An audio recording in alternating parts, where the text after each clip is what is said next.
The name in the will that no living relative recognized. The lawyer's office smelled of old leather and the kind of silence that only accumulated over decades. Margaret held the envelope with both hands. The paper was cream-colored, expensive, the kind they don't make anymore. Her name was written across the front in handwriting she recognized instantly, her grandmother's careful cursive, each letter formed as though it carried weight. She had not expected this. The will had been read 3 weeks ago. Everything had been distributed. Everything had been settled. And yet here, pressed into her hands by Mr. Brennan across the mahogany desk, was this sealed envelope marked only with her name and a date, October 1983. The date stopped her. That was 38 years ago. Margaret's breath caught as she turned the envelope over. The wax seal was still intact. A capital M pressed into burgundy wax the color of old wine. Her grandmother had sealed this with intention, with purpose, and it had waited in a safety deposit box, a box Margaret didn't even know existed until the executor's letter arrived, for nearly 4 decades. Mr. Brennan adjusted his glasses. He was an old man himself, the kind who had represented 3 generations of her family. He said nothing. He seemed to know that whatever was in this envelope had not been discussed with him either. His discretion was absolute. Margaret placed the envelope on the desk between them. She could not bring herself to open it. Not here. Not with the hum of the office around her, with the distant sound of a photocopier in another room, with the smell of coffee someone was reheating in a break room somewhere down the hall. Her grandmother deserved better silence than this. She rose and thanked Mr. Brennan. He nodded slowly, the way people nod when they sense something has shifted in the room. Margaret held the envelope against her chest as she left, the way you might hold something that could fall and break. The drive home took 40 minutes. Margaret lived alone in the house where her mother had raised her, the house her grandfather had built in 1957. It sat on the same street where she had learned to ride a bicycle, where the elm trees were now mature and cast long afternoon shadows that moved across the lawn like slow hands. She unlocked the front door and moved directly to the kitchen without turning on lights. The afternoon was fading. She filled the kettle and set it on the stove and waited for the whistle. These were things her hands knew how to do without her thinking. The kettle began to sing. When the tea was ready, black tea, strong, the way her grandmother had always made it, Margaret sat at the table where 4 generations had eaten breakfast, where her grandmother had sat in the early morning hours before the house woke and read the newspaper in her reading glasses, circling items with a fountain pen. The envelope lay on the table between her cup and her hands. Margaret had been 9 years old in October 1983. Her grandmother had been 61.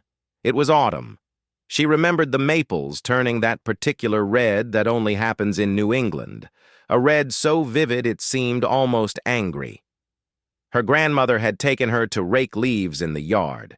They had bagged them together, Margaret's small hands reaching into the bags to tamp the leaves down. Her grandmother's hands, mapped with age spots and liver stains, had guided her. She had never thought to ask her grandmother why she was making a sealed envelope with her name on it. Children don't ask such questions. Children live in the present tense. Margaret set down her cup. She picked up the envelope. The wax was brittle.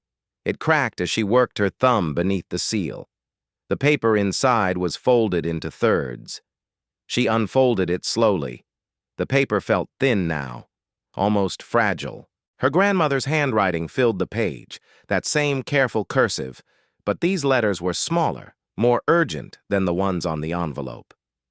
My dearest Margaret, by the time you read this, I will have been gone many years. I am writing this in the autumn of 1983, and I am hiding it because I am still a coward. But you are old enough now to begin to understand, and I hope that by the time you are older, by the time you can read this in a way that matters, you will be ready to know the truth about our family, about who we really are. Your mother doesn't know this. Your grandfather didn't know this. No one living knows this. When I was 18 years old in 1940, I met a man named Samuel. Not the Samuel I married. A different Samuel entirely. He was a clerk in the law office where I was training to be a secretary. He was kind to me. He saw me. And in that way that young people can be, we were in love, or we believed we were, which amounted to the same thing at the time. Margaret's hands had begun to tremble. She set the letter down and picked up her tea and found it had gone cold. She picked the letter up again. Samuel was the grandson of a family that had come from Eastern Europe in 1907. I never knew the exact details. My mother would not tell me. But there was something in our family's past, something that made this impossible. My parents discovered the letters he wrote to me. They took them and burned them. They told me he had left the city. They told me I must forget. I married Robert 6 months later. Samuel was my secret, Margaret. He was the thing I never told anyone. I saw him once more about a year after my marriage at the train station downtown. It was winter. He was carrying a suitcase. He didn't see me, or perhaps he did and chose not to acknowledge me. I never knew what happened to him. But Margaret, this is what I need you to know. Samuel and I had a son. 3 months after I married your grandfather, I gave birth to a child, a baby girl. She was born and taken from me that same night, and I never saw her again. Your grandfather knew. He stayed with me after. He raised you and your mother.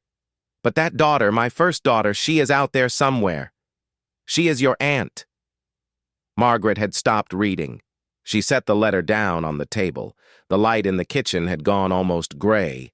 The elm trees outside had become black shapes against a darkening sky. Her hand moved to the rest of the letter, but she did not pick it up. She sat with her hands folded on the table, her tea forgotten, and she breathed slowly, as though breathing itself were something that required her full concentration. She thought of her grandmother at 18. She thought of her at 61, sitting at this very table, perhaps at this very hour, while the light changed and the trees darkened, composing these words in her careful handwriting, trying to tell a secret that had lived inside her body for 43 years. Margaret picked up the letter again. Her name was Eleanor. That's what I called her in that one night I held her. She would be 33 years old now in 1983.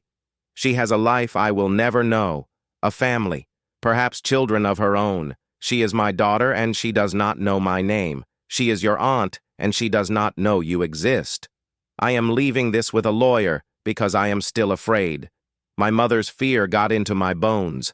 Your grandfather's silence got into my silence. But you, Margaret, you are stronger than we were. You will know what to do with this. You will understand what needs to be done, if you choose to do it. Samuel, my Samuel, not your grandfather. He died in 1958. I saw his name in the newspaper. A car accident.